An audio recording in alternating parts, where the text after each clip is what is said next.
خاک پر سجدہ، سجدگاہ ایک ایسا عنوان ہے کہ جو قرآن و سنت سے ثابت ہے۔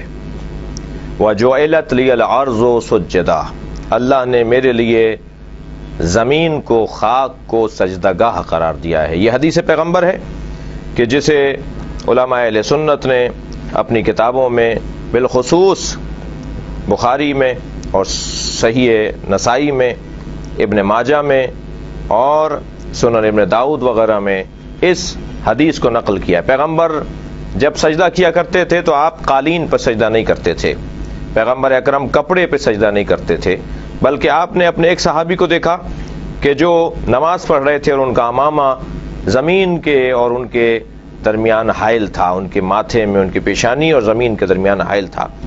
آپ نے اتنا انتظار نہیں فرمایا کہ آپ اسے نماز ختم کرنے دیتے، بلکہ آپ آگے بڑھے اس کی اہمیت کے پیش نظر، اور آپ نے اس کا امامہ اپنے ہاتھ سے اس کے سر کی جانب پیچھے ہٹا دیا تاکہ پیشانی اور زمین میں کپڑا حائل نہ ہو۔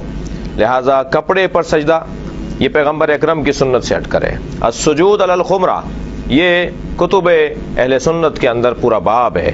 خمرہ، ٹھیکرے پہ سجدہ اور مٹی، پختہ مٹی پہ سجدہ، یہ پیغمبر کی سنت ہے۔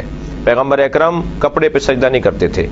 ایک شخص کہنے لگا کہ آپ سجدگاہ پر سر رکھ کے سجدہ کرتے ہیں، کبھی اگر کوئی کسی کی عبادت کر رہا ہو تو اس پہ چڑھتا نہیں ہے، اس پر بیٹھتا نہیں ہے، اس پہ سوار نہیں ہو جاتا۔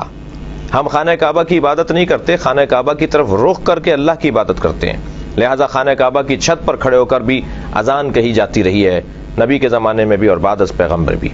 اسی طرح اگر سجدگاہ، جو خاک جس پر ہم سر رکھ کر سجدہ کر رہے ہیں، اگر ہم اس کو سجدہ کر رہے ہیں تو کبھی بھی اس پہ سر نہیں رکھیں گے، بلکہ اسے اپنے سر سے آگے رکھیں گے، تب جا کر اس خاک کا سجدہ شمار ہوگا۔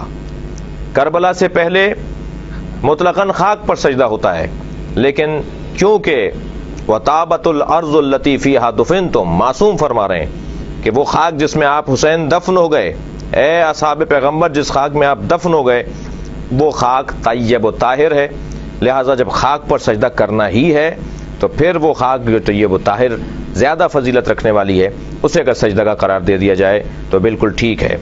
ایک شخص نے ہم سے کہا کہ آپ خاک پر سر رکھتے ہیں، آپ سجدگاہ پہ سر رکھ کے سجدہ کرتے ہیں، لہٰذا آپ شرک کرتے ہیں۔ میں نے ان سے پوچھا کہ آپ کہاں سر رکھتے ہیں؟ کہنے لگے ہم ہر جگہ رکھ لیتے ہیں۔ تو میں نے کہا پھر بڑا مشرک کون ہوا؟ جو ہر جگہ سر رکھ لے اس کے اوپر تو کوئی اعتراض نہیں، اور جو مخصوص جگہ پر سر رکھے اور پاک اور خاک پر سر رکھے اسے مورد الزام ٹھہرا جائے۔ کتب اہل سنت کے اندر السجود علی الخمرہ ایک پورا باب ہے سجدگاہ کے عنوان سے۔ پیغمبر نے کبھی کپڑے پہ سر نہیں رکھا، ہمیشہ پختہ مٹی پر اور ٹھیکرے پر اور خاک پر سر رکھا ہے، یہی سنت پیغمبر ہے۔